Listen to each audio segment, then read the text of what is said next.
So thank you, Ray. I think Ray did a great job, and as did Paul. My job is really to sort of begin pulling those together, and I'm going to go into some of what Paul covered, frankly, but touch on some of it. So really closing out the same topics and getting into it. So we're looking at a Netflix stock chart. So you might be wondering, why are we looking at a Netflix stock chart when we're talking about culture specifically? Other than being a financial guy, I can't help myself. This is arguably, has anybody ever seen the Netflix culture deck that was published in 2009? It's crazy. It's been shared over 20 million times now on SlideShare. And the COO for Facebook said this may have been the single most important document that's ever come out of Silicon Valley, right? So I found it interesting because I frankly found it on accident prior to doing these types of things. And it has had a tremendous impact on our organization. We brought some culture into our firm, we hope, but we set that culture based on core values. And how many actually have posted core values in their business? 3, 4, 5, that's pretty good, actually. What I found, how many could, and I'm not going to test you, but how many could actually recite or tell me what your core values are? Excellent. How many think even 10% of your staff or employees could repeat those core values? Right? So Ken's got it down. Is Ken right? Yeah, there's very few companies that can tell you that. And one of the reasons I use this illustration specifically, right, the company was founded in 97. Right there is when that culture deck was published. It wasn't published for any other reason but recruiting. And I find it interesting what happened to the stock chart. You know, it's no secret 2008 was an absolute financial debacle.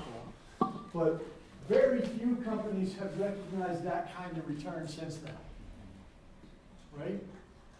And when you speak to the culture of Netflix, the core values are lived and breathed, right? I thought it was interesting because Paul brought up trust, and I'm going to touch on that a little bit. Netflix has no vacation policy. The policy is take as much time as you think you need. They have no maternity leave policy. Their policy is, well, how do we know what's best for you, your family, and where you're going? Take a couple of months, figure it out, and let us know, but we'd like your plan within the first 12 months of having your baby. Now, how could they possibly put out something like that? But here's what we found interesting. The co-creator of the Netflix deck was one that put that out, and they said, we want fully mature adults, fully developed adults. That's one of the strategies, right? So if we have to basically give them a roadmap and an alarm clock, we've got the wrong people. And we're going to hire and fire accordingly, right? We want a performance culture. Not, I have to trust but verify, right?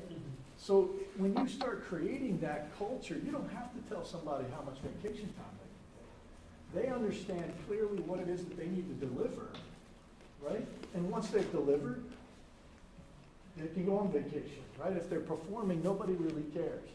But one of the things that I think was interesting that she talked about was we have to live those core values. And there's 4 core values put up on that slide. Anybody want to take a guess whose core values those were? Large Fortune 500 company.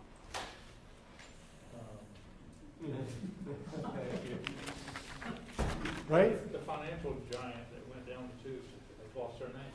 Completely down the tube. I love the number 1 core value. Most of them are all in handcuffs, right? We getting to spend their time completely differently than they were previously. But that's an example of what not to do, right? The crazy part is, and I had a picture, and I'm just shortening it up, but they put these these core values were like etched in granite. They were gigantic when you walk into the building. But were they lived by the firm? Clearly not, right? The leadership team will set the pace. Actual company values opposed to nice sounding values. So what I put that up there for literally is when you think about your internal clients, right? Do they represent those values? How do you reward those core values? We had the privilege in our last CEO forum, leadership forum, to have a gentleman that started a company by the name of Valentree. And he shared his taking values off the wall. So literally in a weekly meeting, they discuss a team member who represented the core values or one of those core values, and they tell a little story about it, things of that nature. And I thought it was a great way. So they make it a part of who they are and what they do, and everybody can recite those core values. So take the time to do that in your firm and live by them. 25 leadership professionals, right? And we just talked about this, and there's tons of studies. Ironically, this morning, a paper came out from Harvard that talked about leadership and its culture. And I really, again, think Paul did a great job. But what they determined through all of these things is there's 4 core pillars. Trust. We're beating that into the ground, right? There's some consistency there. So I'm going to spend a little time on the others. Opportunities for learning. One of the most interesting things just happened in my firm, right? I'm talking to our staff, and we got this conference coming up that I'm frankly kind of whining and complaining about because I got to pack up. I'm out of the office 3 days, blah, blah, blah. Right, we're going crazy. And literally in a team meeting, like 5 people were like, well, I'll go. I'm like, no, you don't have to do that. And it was like, no, I really would enjoy doing that. Right? So we started thinking about why would we send, this is a few years ago, but what we realized is they saw it as an investment in them, an opportunity to learn. You're putting them out in the workforce, so to speak, and in the world, and giving them an opportunity to bring something back to the firm, right? As leaders, sometimes we think we're the only ones that can do that. You'd be shocked what will happen when you let them do that. And don't be incredibly surprised if they're substantially better at it in many cases than you are, certainly in certain areas, right? Ray did I call it an activities inventory. So we sort of the same exercise, list all the things that you do. In fact, my own personal performance coach we literally have to do this every quarter. And you write down everything that you do for a whole day, and if you don't think it's consistent, a normal day, do it again, until you feel like you've got them all out, right? From reading email to taking calls, blah, blah, blah. And then he does the same quadrant, in essence, and we categorize it. What's interesting is, he takes it one step further, right? Would everybody else say you're great at it? Sometimes the things we love, we think we're great at. Sometimes we are great at it. And then basically delegate, kind of going back to what Ray says, everything else. Well, the more you give them the opportunity to learn, 2 things are going to happen. One, you'll be able to delegate to somebody that's competent, right? You're not going to abdicate. You're not dumping it on them. You're not saying, hey, figure this out.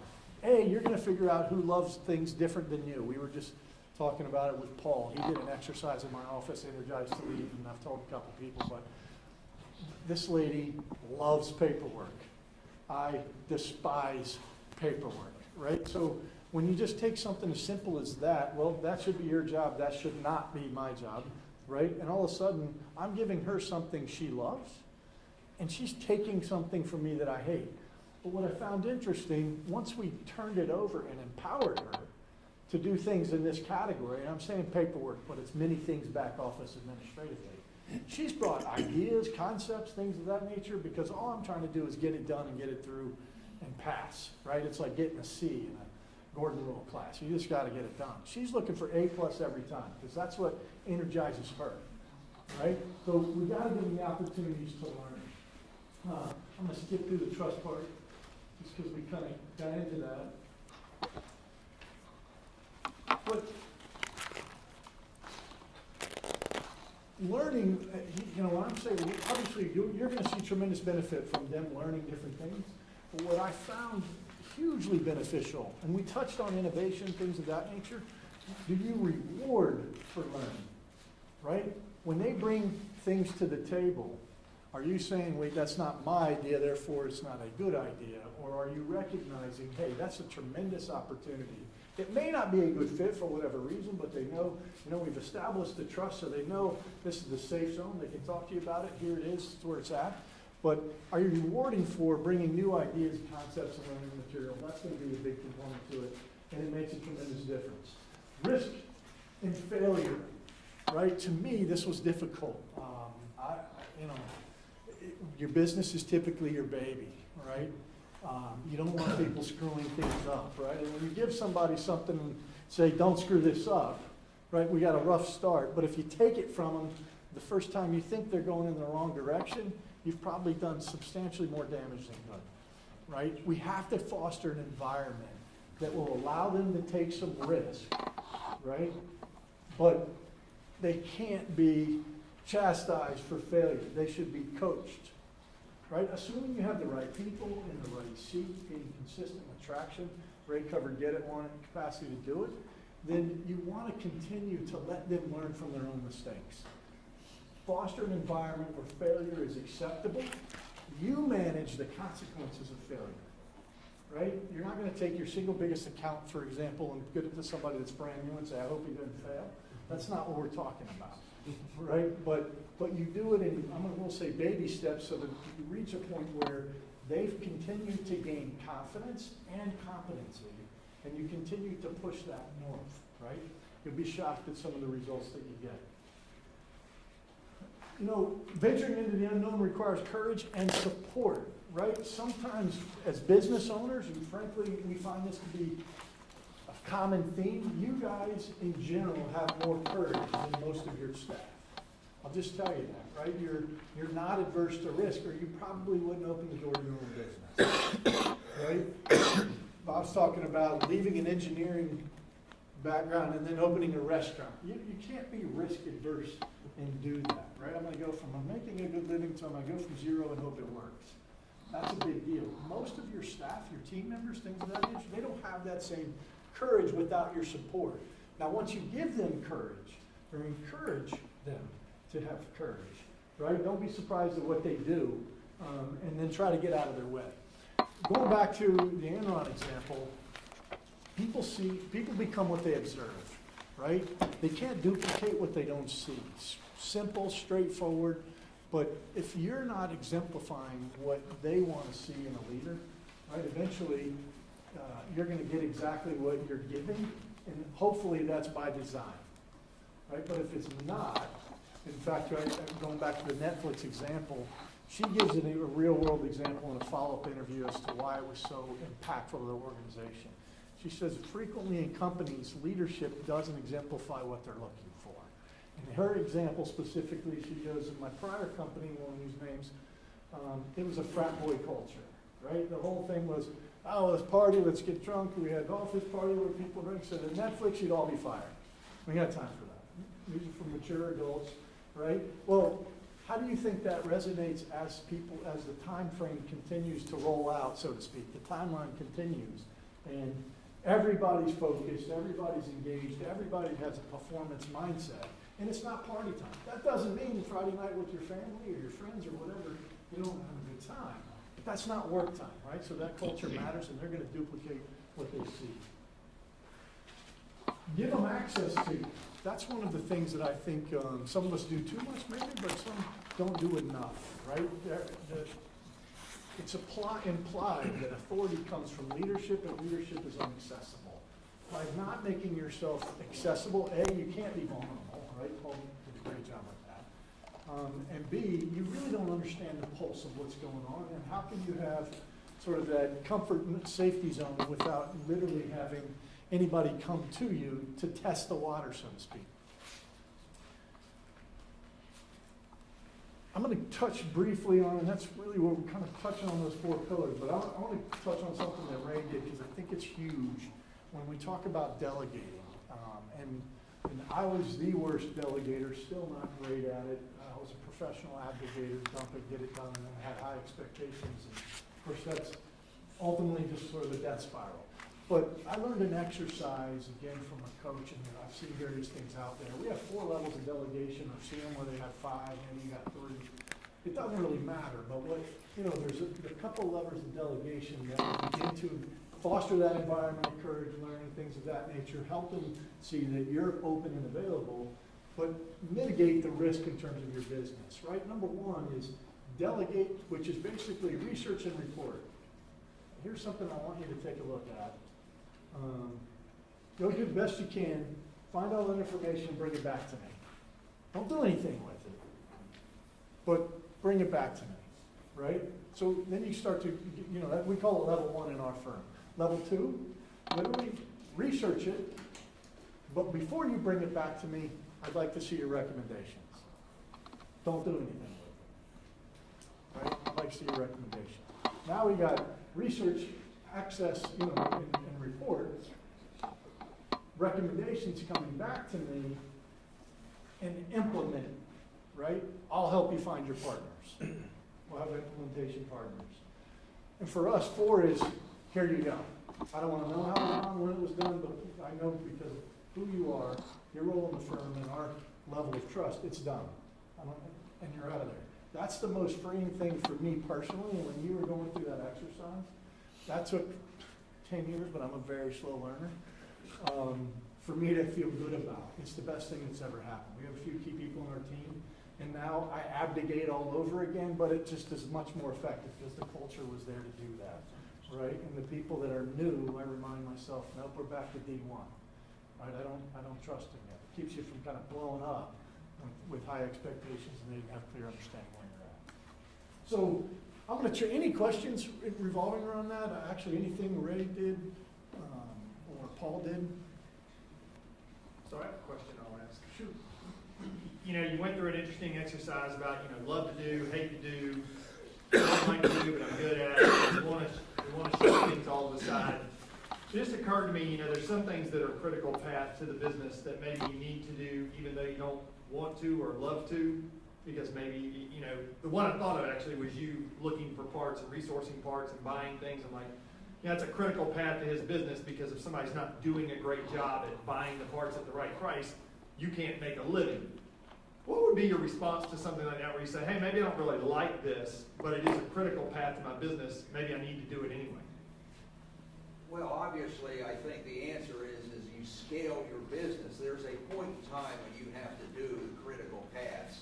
And as a small, growing entrepreneur, you're probably wearing a lot of hats, right?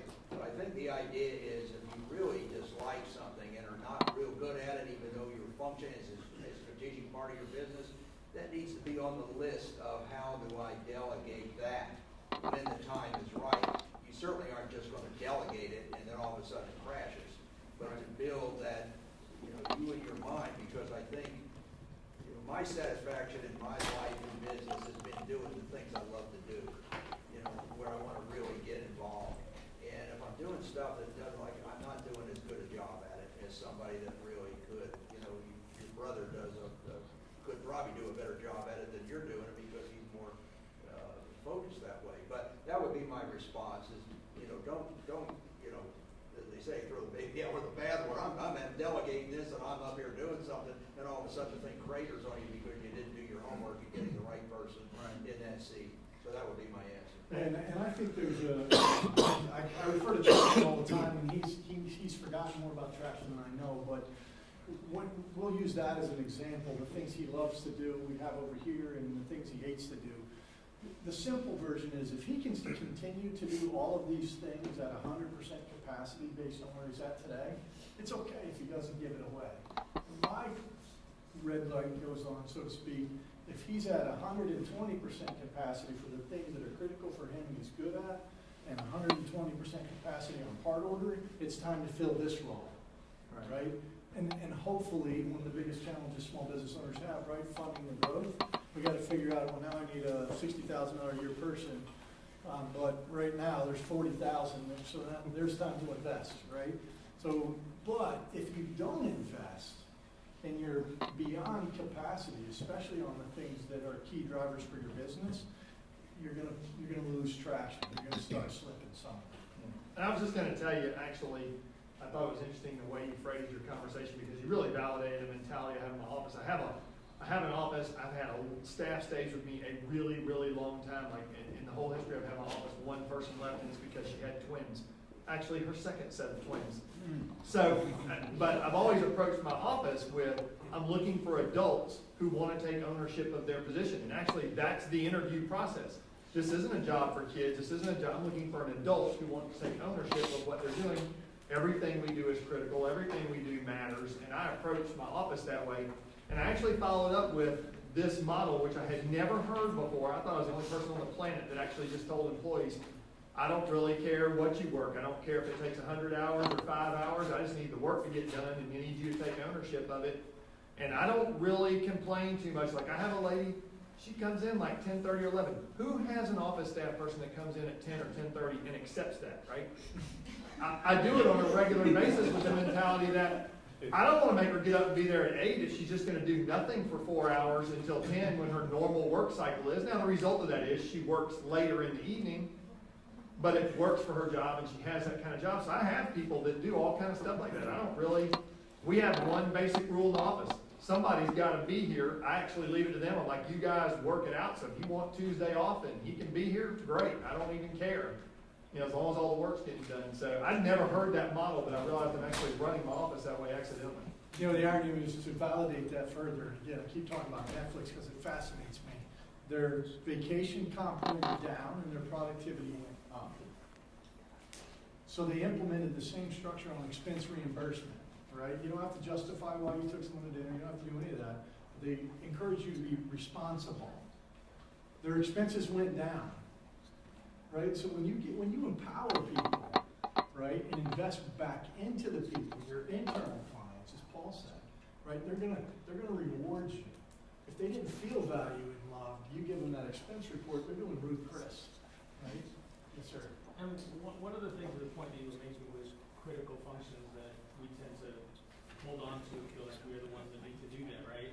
If we don't find a way to grow, and empower people to eventually take that from us, then what you're creating is not a business that can someday be turned over to someone or sold. You have a practice. And when you go, it goes. So you have to at some point develop people, and it's scary. I get it, because sometimes you're releasing something that if it goes horribly wrong, it can set you back quite a bit. But the reverse of that is also problematic. If you're the one juggling all the balls and there's no one underneath you that's eventually going to help you out with that, then that's the track you're on until the day you quit. And when you quit, the business quits, right? So that's the balancing act that you really have to find as a leader. Yeah, that's great feedback. Thank you. Anybody else? Paul, as somebody, in the private investment office, where we're looking at so many deals on our deal desk, that's one of the first things I look for, is really how much of a micromanager the owner is, and that's bad news. That's bad news. If there's, oh, yes. How do I explain this? This is like therapy for me. Just pass out ice cream. We started our business 12 years ago in 750 square feet, and now we're close to 7,000 square feet. Nice.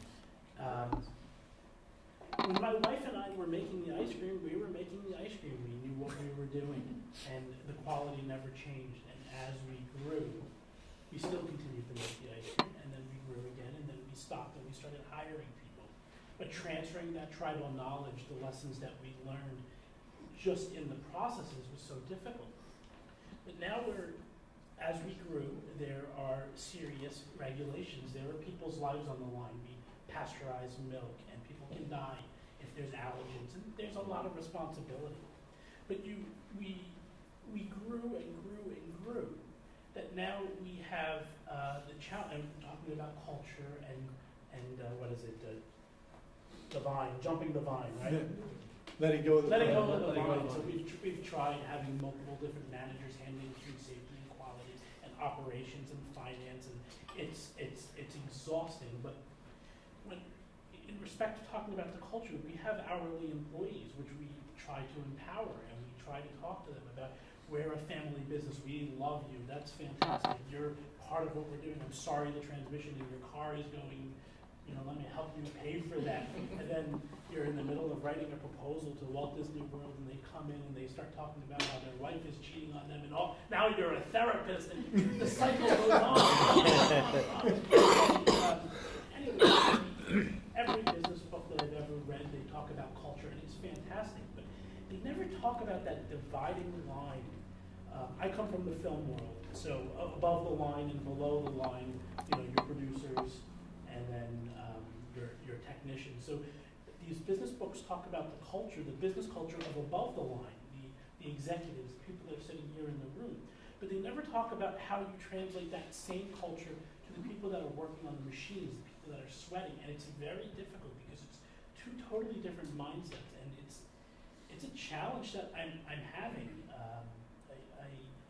I was joking earlier about the legal aspect and the HR aspect. I'm writing a contract for a operations manager, and now what I literally did was wrote my job description, exactly what you said, all the things you don't like to do. I'm not doing this anymore, this guy's doing it. My wife is not doing this anymore, this guy's doing it. The more I put on the list, the more I realized I had to pay. And we tried many versions of managers, and you know, now I'm forget about it. I'm take all my money, I don't even care anymore because it's the quality of life. But it's really I'm kind of venting and adding to the conversation, which is it's very interesting to hear all of this because it's what my biggest struggle is the culture and letting go of the vine and handing these responsibilities over so I can move on to the next level of my empire.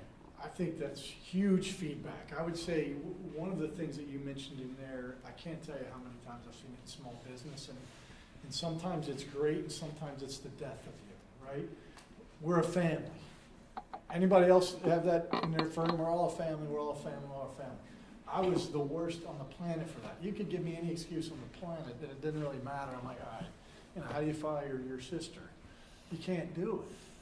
What we've tried to begin implementing, right? I say try because it still happens, but it's the mindset's different. Is now we consider ourselves a team, but a professional elite team. In fact, we talked about SEAL Team 6s and Force Recon and different things. You cannot go in there. If there's a weak link, people die, right? It's an extreme example, but what we try to do, and we're bringing that culture in, is create a team as opposed to a family environment. But by the way you do it, the nurturing and the things and the way you show you care for your people, they pick up on it. And it's starting to pay dividends. I recently tried to promote our marketing manager because I'm our chief marketing officer and I can't wait to be fired. I don't want to do that. I'm sick of it. But there's nobody there. So I basically went to her and said, here's the responsibility. Here's where we're at. The comp difference was triple. Literally, which was tough for us, one of the reasons I keep holding on to it. She said, wow, okay, great, can we go? She came back to me the next day and said, I think I should help you find this person, but I don't think I could deliver. Right? You're like, whoa, all right. She goes, I'm good at what you asked me to do, but when I see what would be expected, I don't believe I can deliver on that, and I don't want to let everybody down. And what that told me, right? Birthright, you see in family business, and we're going to touch on that in a minute, birthright doesn't make management experience, right? It doesn't lead to leadership. Well, that culture could be the same in a family office, but that professional team. So that was one thing I would say. The other thing is, none of those problems are going away anytime soon. You can just kind of chip at them. The thing that I found interesting when we were led through this exercise with a coach. Have you ever read the book Traction? 20 pages to the end. So we decided to move forward with an implementer, and on a couple of things. And in fact, Jason Walker, not to be an endorsement, who's a guest here today, that wasn't invited by me. No. Literally, no. I honestly didn't know he was coming until the list came out. But I would endorse him. He led our firm through a core value exercise with us participating, but not dictating. Big difference, right? We've always had core values. Ask me, I'll tell you exactly what they are. Ask them, they don't have a clue, right? Unless they're reading something. What happens when you build it from the ground up and you include, I'm gonna say sales and production people, your rainmakers and your admin. For us, it's not the manufacturing line per se, but back office. There's an inherent, and I think Paul said it, us and them. And in fact, compliance in our previous firms was always the sales prevention department. And sales, well, you guys, only have a job because we do something, right? Reality of it is, when you have that wall, you have problems. You'll never overcome those hurdles. In our firm, I can honestly say I'm not bragging about it because everybody else did it. We don't have that issue, right? Now, our salespeople, if they don't trust and respect the role that those admin people play, they're part-timers, or short-timers, I should say, because we value our internal clients so highly. The flip side of it is, if our internal admin, staff, and support people don't value what our producers are doing, so to speak, they're also short-timers, because we recognize that their value, their importance. And Traction speaks to it being strong in all of those categories. And by bringing them in one room and hashing out those issues, the unintended consequence for me is we eliminated that wall completely. I don't know that would solve it completely, but I would definitely recommend that. You want something? Just one point, you were talking about above the line and below the line. How do you install the same culture that you're trying to have above the line to hourly employees that have a different reality below the line? And I know years ago, I was in charge of like a 400-person call center with all kinds of hourlies and managers, and we were trying to go through the same thing. And whenever possible, if you're able to grow and promote from the hourly to that mid or lower level manager, those gap bridgers are the ones that can take the culture that they're experiencing as they grow with the people above them and help instill it in people that see them as someone who came from the rank and file. And they have an ability to sell that to them that you and I will never have, because they came from that group. And that's culture. That's right. That's a culture of It's a culture self-promotion. thing. They'll believe him more than they'll believe me, even though I'm the leader, because they know he came from the rank and file and is now telling them, no, it's the real deal. This is the way we work here. We do care, and this is how we do it. So. And it's a big deal. And one of the things that I again, same topic, and Jeff spoke about humility and being humble a little bit. As the business owners, the founders, we even if we don't think it, that's probably what we think. That doesn't make sense. We won't admit that that's how we think, but unintentionally or intentionally, we usually do. We have the answers, right? We're as Eric said, the problem solver. That's what we do, right? Well, I can't ask you to do that, receptionist. But at a recommendation a few years ago, we just started throwing issues, and we literally IDS them, right? So we have a team meeting, we throw issues on the board, and we've created a safe environment. I'm used to it now, but the first few are not fun, and it will blow you away at the potential solutions, right? And letting your team solve some of these problems, because kind of going back to Matt, right? What Matt said, when what you want Matt to see when he analyzes your business for liquidation, for that event, is they run it. I show up, I founded it, I had the original idea. There's me in there, that's my ice cream. They run it. And now you've got huge valuations. But more important today, right? You said, take my money, I just don't want the problem. That goes away quicker. And your money, solving problems and not making money don't have to be married. It really can be both. How much time we got?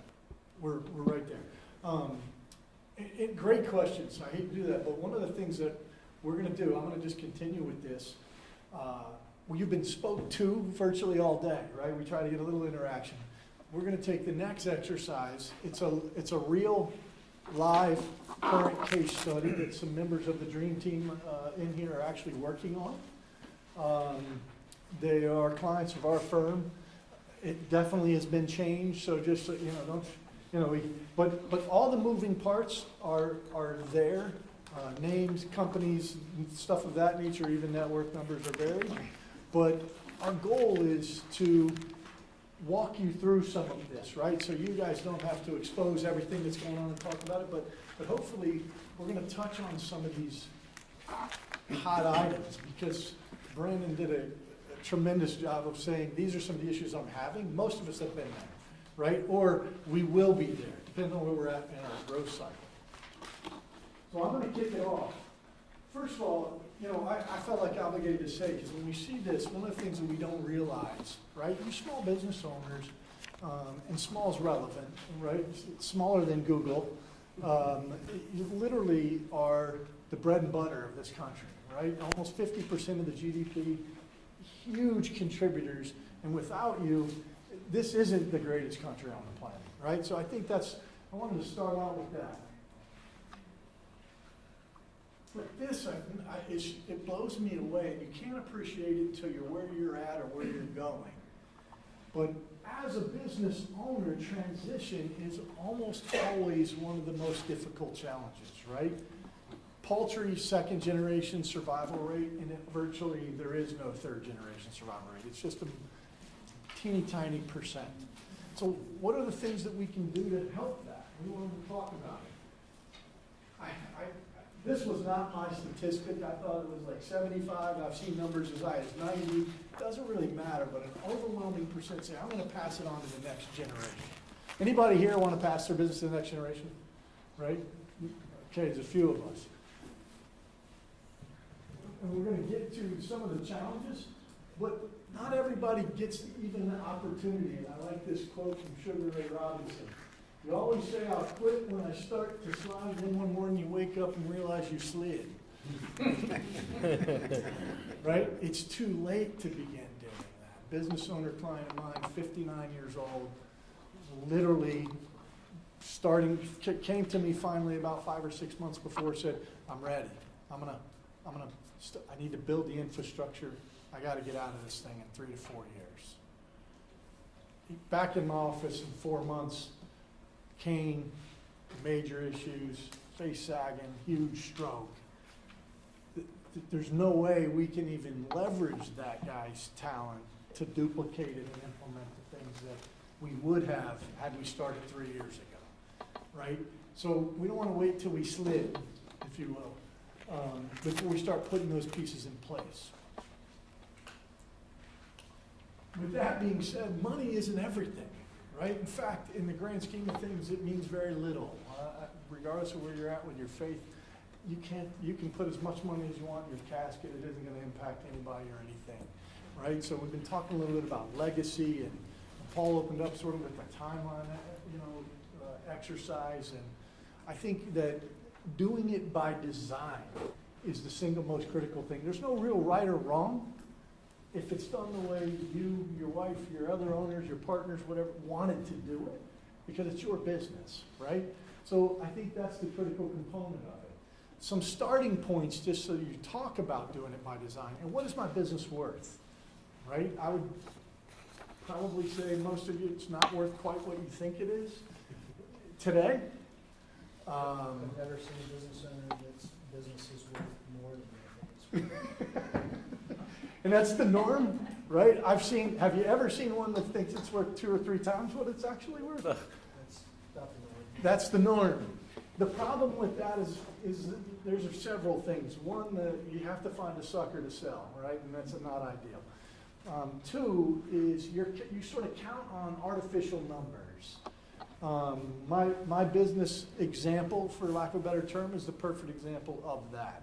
I'm 3 years away from retirement date, his date, not mine. And we have, I'm going to say, currently a valuation that's probably not accurate. The major challenge with that is, A, he's going to give a lot of money away to the kids. B, he's going to pay off a lot of stuff. C, he's going to be buying a lot of things, and what's left, he should be able to take a 3 or 4% withdrawal and live on happily. And it's just not going to happen. if he gave away exactly what he told me he was gonna give away to the kids, he actually gave away more than I think he's gonna end up with net of taxes. Right? So that's why we wanna talk about it today. What do you want it to be worth tomorrow, right? As an investment advisor, so to speak, we always talk about retirement planning. Here's our number. What's your number, right? We need to have that number for a business owner. And if it's worth $1 million today and the goal is $4 million, we need to have a plan to get there, right? Just revenue growth isn't gonna do it. It will help, right? But we need to understand what infrastructure do we need? What else do we need? This is the big one, right? Can it run without you?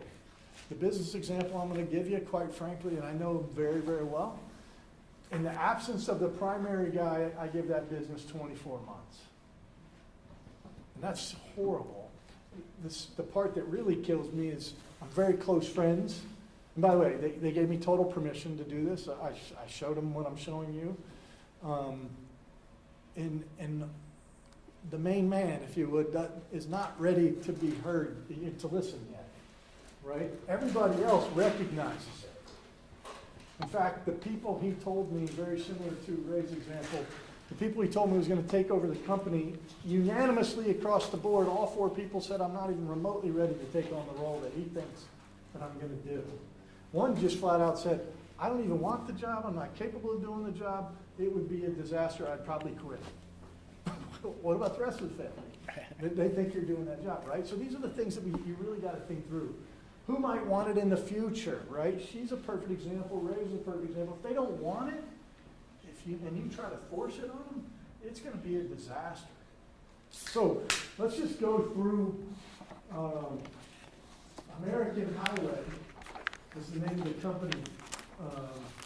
They are, and basically here's the exercise, right? I'm just going to outline rough draft, and we obviously didn't try to get to every intimate detail.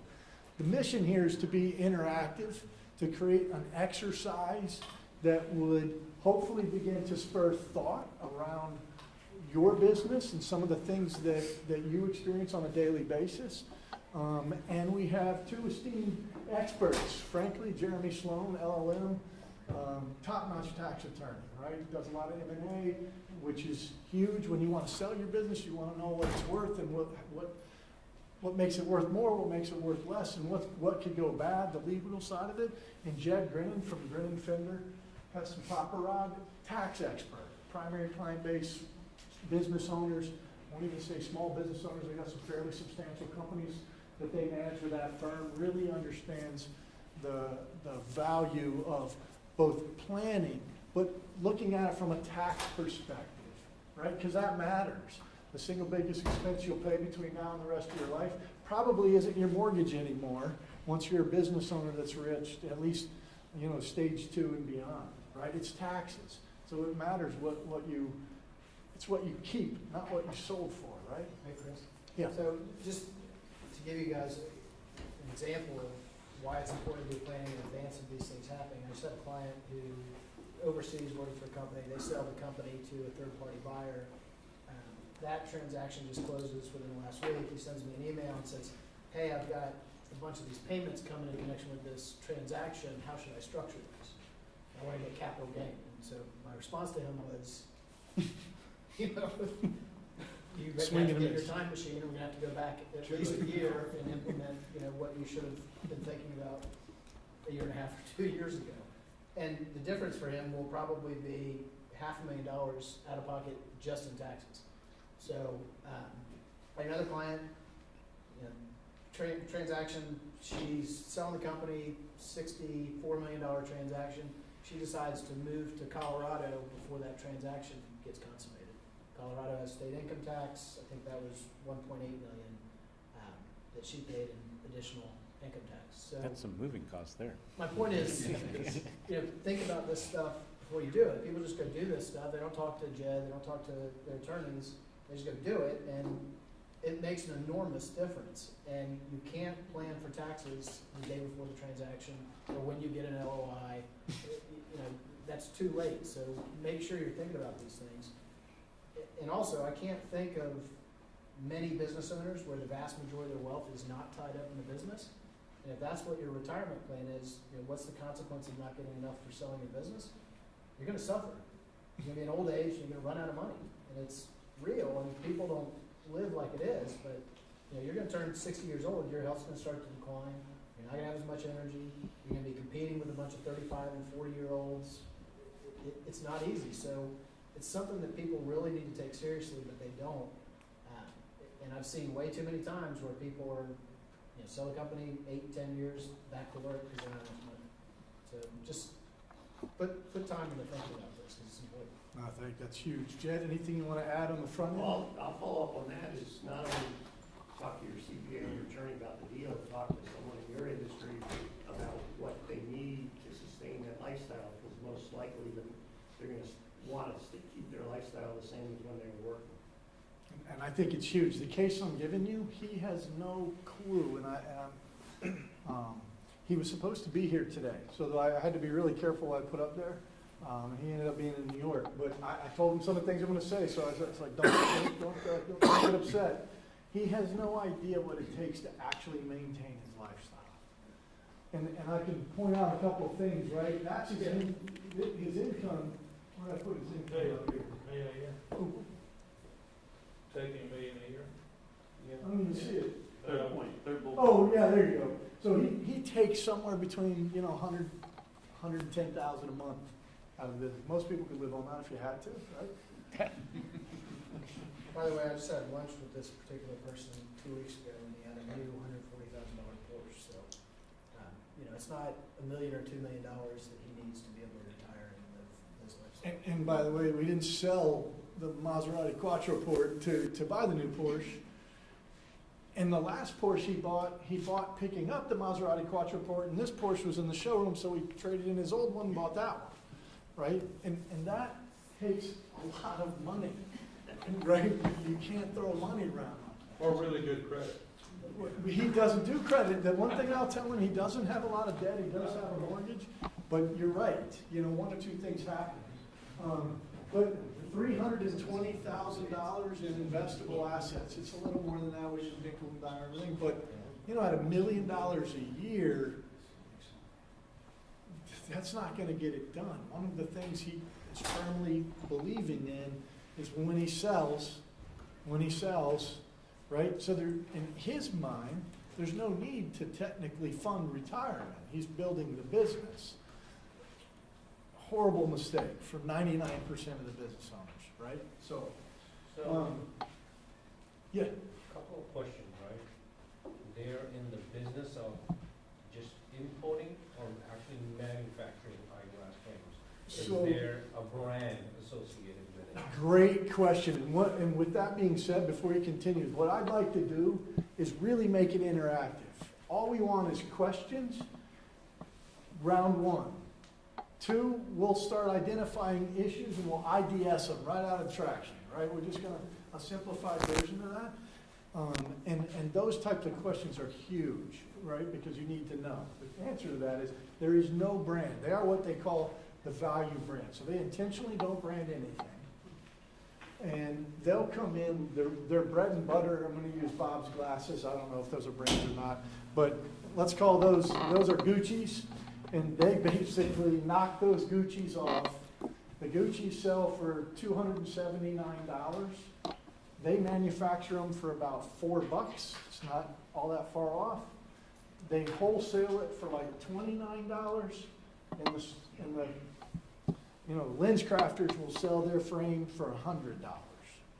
That's in essence their business. Their manufacturing plant is in China, and it's all outsourced. So they don't even own the manufacturing plant. They make regular trips. They provide design ideas, things of that nature.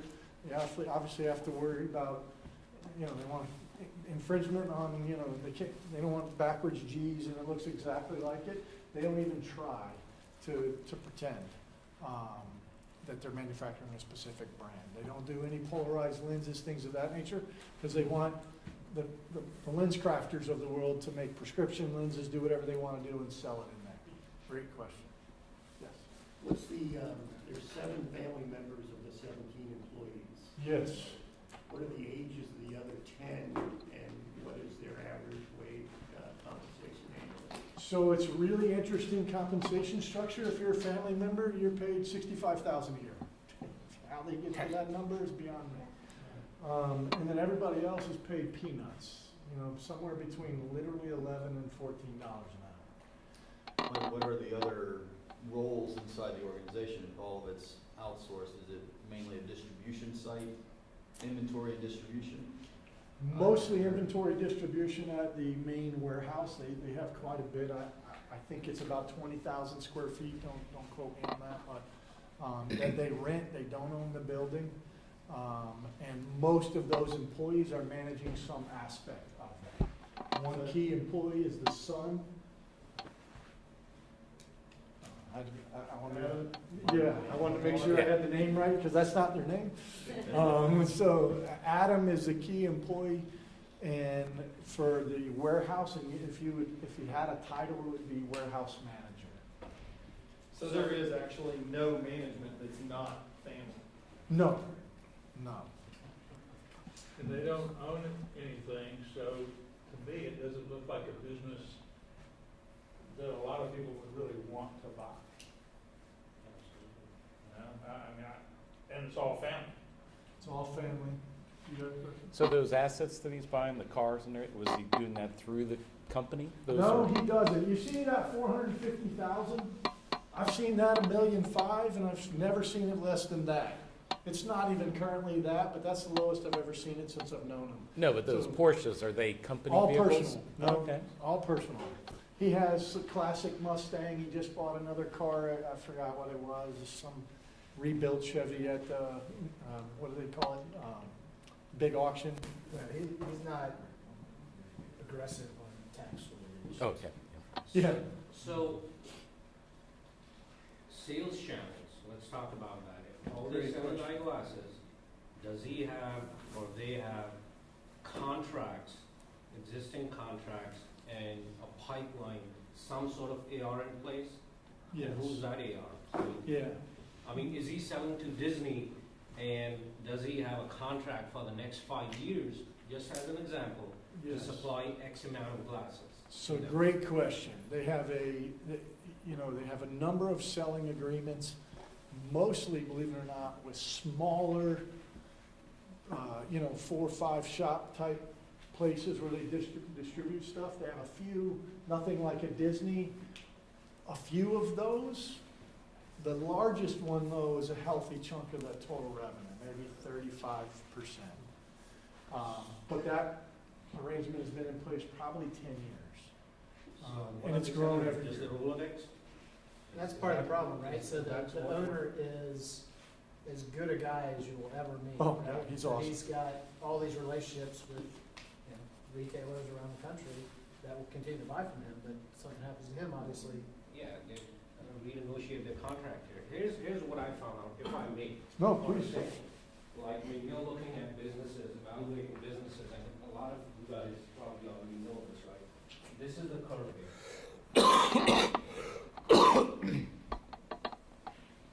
We're talking time, and we're talking revenue or EBIT, whatever you want to call it, right?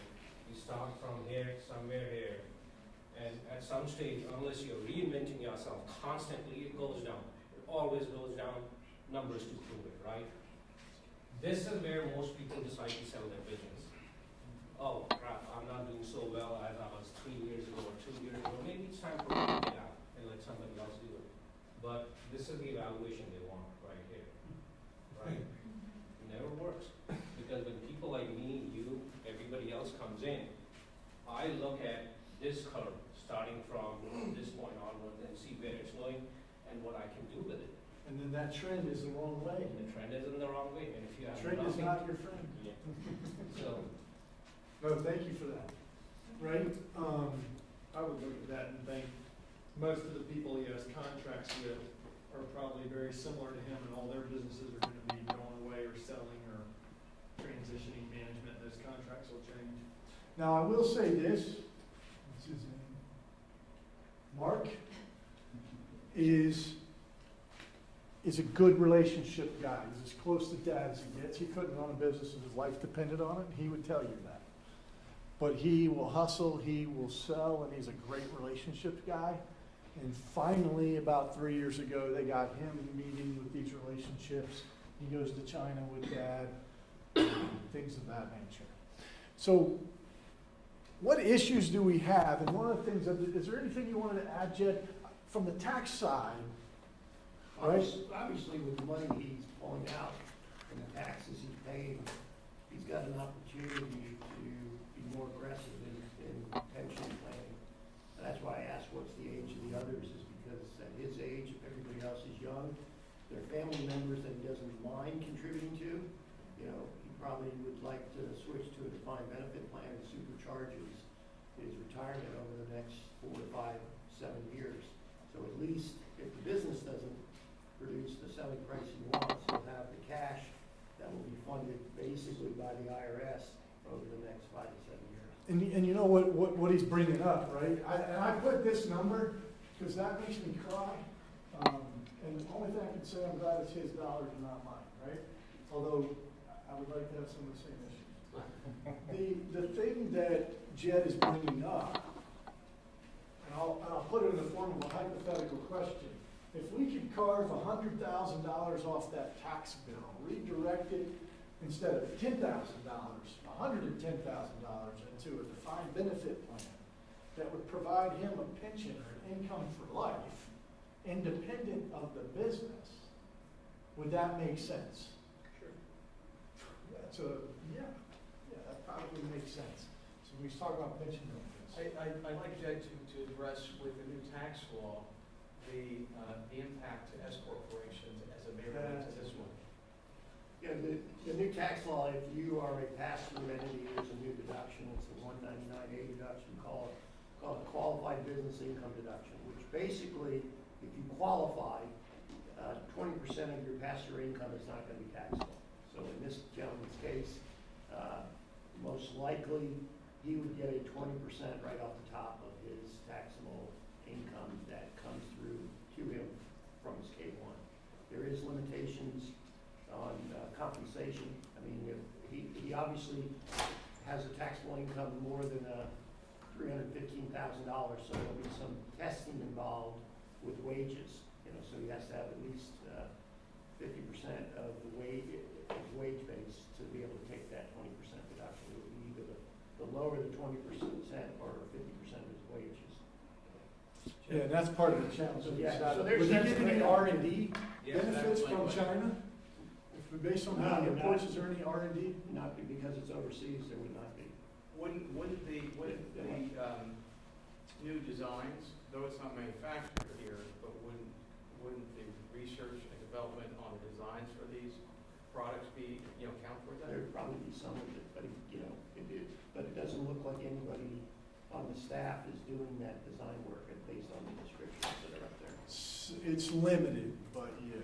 And that's what the R&D credit based on wages.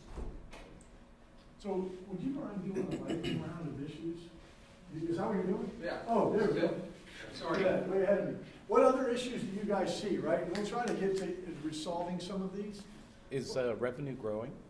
Revenue's growing every year. At what rate approximately? That revenue number is 3 years old. It's more than that now. Like- They were at 11 employees when that number. 5% a year, that- 10% a year, 20? I'd say more like 15. Do the children actually want to work there? They love it. They'd work there forever. Bring their kids to work, what could be better? Literally, there's a playhouse in the office. They're all running around. In fact, the bookkeeper, I guess, and I wouldn't say that if he was here, but I guess she gets in maybe 10 or 12 hours a week. That's my best guess. Mark works, God only knows how many hours. He was supposed to be here with his dad. Next thing, he was in Chicago. So since he said yes, he's been in Chicago, Wisconsin. What he's doing there, I have no idea. And he'll be in Georgia. None of that was on the books when we booked 2.5 weeks ago. So he's a grinder. Adam comes in around 9, but 5 o'clock he's got to get home, stuff to do, pick up the kids, that kind of thing. But they're paid the same. I was gonna say, so particularly in family dynamics, at some point, Mark is gonna start to get really pissed off because he's killing himself and he's making the same amount of money as other children. So you gotta deal with all that in the context of this too, and usually it's much more emotionally charged. All the kids think they're entitled to equal compensation, equal ownership, et cetera. In talking to the owner, I think Mark is the most likely, successor. Those are not easy issues to resolve, and a lot of times parents don't talk to the kids about them, and then something happens to the parent, and then all of a sudden, the kids are thrust into this situation and it tears apart family. I have countless people who don't even talk to each other because of stuff like this. Yeah, that was one of my big concerns with the way I see it. And the add insult to injury, Jenna. Yeah, Jenna, it's very confusing changing the name. Jenna is probably the smartest person in the whole firm, right? That's Mark's wife. She does everything. Since she's been on board, that's when you've seen substantial changes. Like, Dad making that kind of money used to take timeshare sheets, add up all the hours, do his own payroll, and write everybody checks, right? I suggested we may hire a payroll company that, we ain't got time for that. Jenna, I pitched the concept to her, and she's like, what are we doing? We got the liability, we don't know how we're doing it. We're paying the guy $10,000 to do payroll. It could cost us $300, and convinced him of it. How involved are all the children and the parents in like executive decisions of the company? 0. Ray will let you know what you need to do. So none of them have had exposure of leading them. You say they're all working silos? So, yeah, they do as they're told. Do they even meet? Like other than family meetings, do they have actual business meetings where they're talking about the operation and production? Nothing strategy? consistent, nothing consistent. So from an outside perspective, is the business actually running efficiency if there were managers taking the place of these children that are not working full 40-hour weeks? Could the company be more efficient? It's a great question. I would say 2 things. Management would definitely bring down margins, right? I personally think they would grow exponentially as soon as you did that. If what? If you hired management and an actual sales team, I think this would be $50 million in 5 years. So these children, are they the right people in the right seats? Some are literally filling the seat. I think she could not show up, nobody would say a word, frankly, and she would collect her check and everybody's good. Chris, this actually hit my family business back in 1991 when we were about to make an acquisition. The issue here was that this is exactly the model we have in my family. At my suggestion, I asked my father, whom Jed knows personally, and my uncle to bring on a board of directors. My father served on a bank board for basically 15 years. He knew what that was like. I encouraged it because I knew that this went on. And I'm a firm believer that if you have an outside board of directors that the company's paying, so you're talking about Jeremy, a guy like you, sitting on my board, okay, and same thing, Mike, you're there, you're taking time. Those children have to report on a quarterly basis or a board meeting. Okay, so we tried to do that, but it died a quick death. Part of the reason is because my father and my uncle grew increasingly skeptical because they knew what they had to do in order to make the thing go. And it probably would have just flown right in the face of what everybody else thought. So they didn't want to take the time. Today, I think is a very different environment. I encourage in something like that, the way you get rid of the family issue, in many respects, is there's outside responsibility coming in, required responsibility on the inside. Yeah, and this is obviously a shameless plug for some of us that are sponsoring it, right? But I literally mean this sincerely and do it in my own business. You got to put together sort of your dream team, right? Think of the key components, right? In this particular panel, we got an attorney, we got a CPA, wealth management guy. Ultimately, you need to have trusted advisors that you can come to, look at and see where it's at. Because you don't know what you don't know until you know. By then, it's too late, right? To Jeremy's point earlier. So let's go through some rapid fire, some things, right? Jeffrey just said, we're gonna try to wrap this up in 5 minutes, is that? Yeah. Board of directors is a potential solution. I'm gonna say, build dream team. These are different, and I'm gonna tell you why. Build dream team. And all of these, I'm gonna call professional staff. They may or may not be, right? One of your key vendors could give you some of the best advice you've ever got. They're not somebody that is an attorney or a CPA, right? So your financial dream team or your advisory dream team. What else? The first thing I thought was you hire a CEO, and Jay would go take a break and hire a CEO and pay him a huge salary, and the company would thrive. You know, one of the things that I would suggest, and again, I apologize for, we want to speed it up. Even if we let Jay be the CEO, we could hire the CFO. One of the things that I see in this particular, the bookkeeper's the one that's working somewhere between 10 and 15 hours a week. I asked her how well she knew the Peachtree accounting system. She says, I don't use that. Like, what do you do exactly? Strategic Completely confused. But, so, Because they'd be better off paying her $65,000 and still hiring a CFO. 100%. Become more efficient anyways. Yes, because you got an old school guy who, to Jeremy's point, he's like, I love this guy. Literally, love this guy. You know, he's my Super Bowl buddy. We do stuff. Love the guy. He's built this business on guts, determination, experience in that industry specifically, in a tremendous relationship pattern. Right? If anybody in here, if he was here today and you guys had an issue or a need and need a place to stay, he'd give you the upstairs suite. That quick. He's like that. He'd let you drive the first. I showed him how to drive that car before, because it was not just a regular Porsche. It literally was a Carrera GT4. So anyway, I think outsourcing some key executive positions, right? You know, we said CEO, CFO. What else? So we talked about legacy. Where's the legacy in any of this, right? Because if this was my business, I would think maybe divesting part of it and distributing my legacy or whatever you want to call it. I mean, anything disruptive, eyeglasses for its sake, right?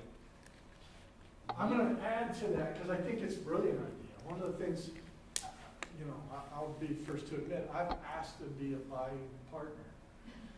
I would love to get it in my hands on it, anyway. But sell part, but I'm going to say to key person, right? This has to be a strategic sell, not a liquidation event. Somebody's got to know what they're doing. They bring value, whether it's a key vendor, key relationship, they're manufacturing, they're executive, whatever it is. Excellent. What else? Just observation, and but Mark's married with Jenna, correct? Yes. Okay. They're both. You said they're the ones that are putting in the most. Well, They could run the company with training like this and a few key people, I believe. okay, because that's what I picked up out of what you said was they're the ones showing the effort. So you need to And the skill. and the skill. He's producing it.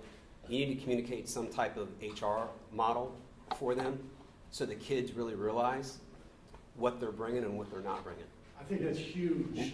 A real world case, I got one child in different business out of Lake Mary. Got one child that's on a Greenpeace mission and the other one spends 80 hours a week in the business. And they're paid the same. When I first met Dad, they had the same salaries,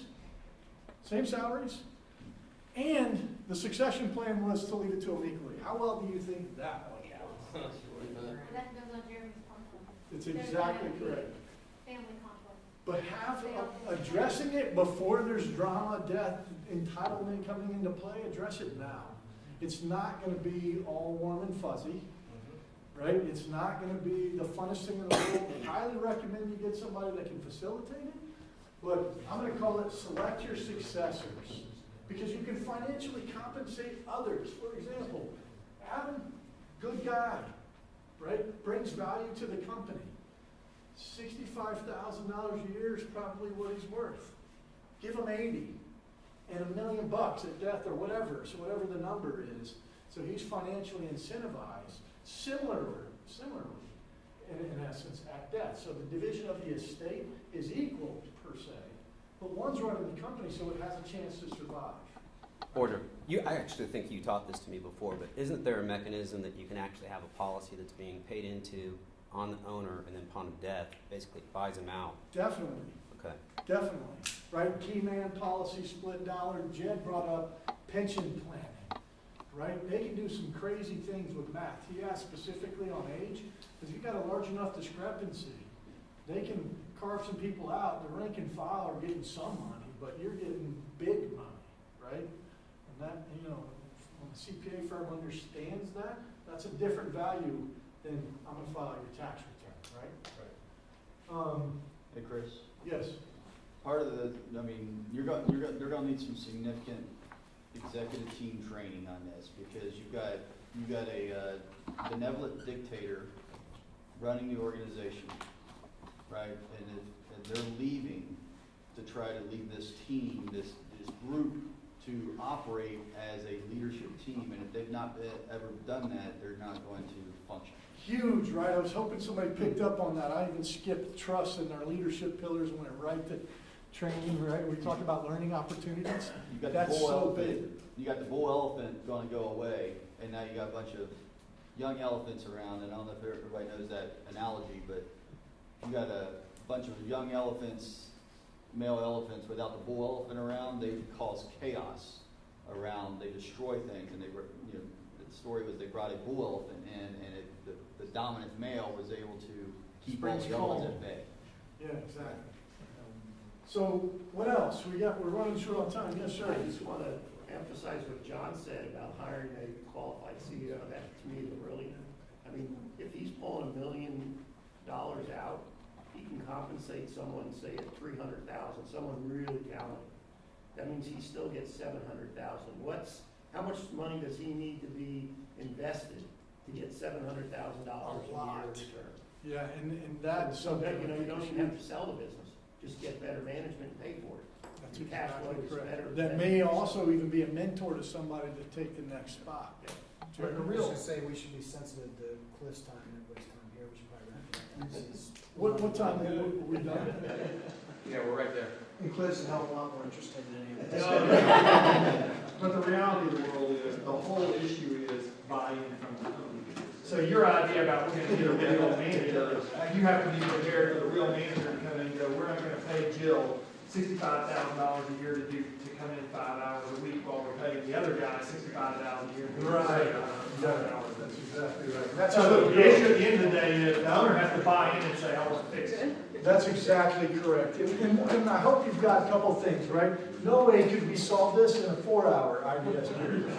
This is a big fish to fry. Well, why don't you begin thinking and seeing some of the issues that are very, very common? I think this is a really, it's a great example. It is 100% real, right? We could make, I thought I was going to make one up, and I'm like, why would I do that? This is so easy. Yeah, I mean, they have to have the desire. So, thank you guys for your time. Oh, yes. I was just gonna say, thank you for doing this.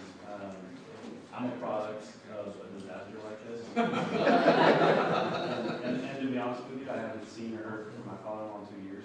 You know, but I was in Mark, and just kind of said, I was done watching the disaster, and I decided I was gonna move on. Yeah, that's very common. And then there was a rapid sale, and he took his ball and went home because he felt like I left him with no options. Wow. Thank you for sharing that. That's too common. So all hypothetical. Now we get to hear from somebody that's actually done it.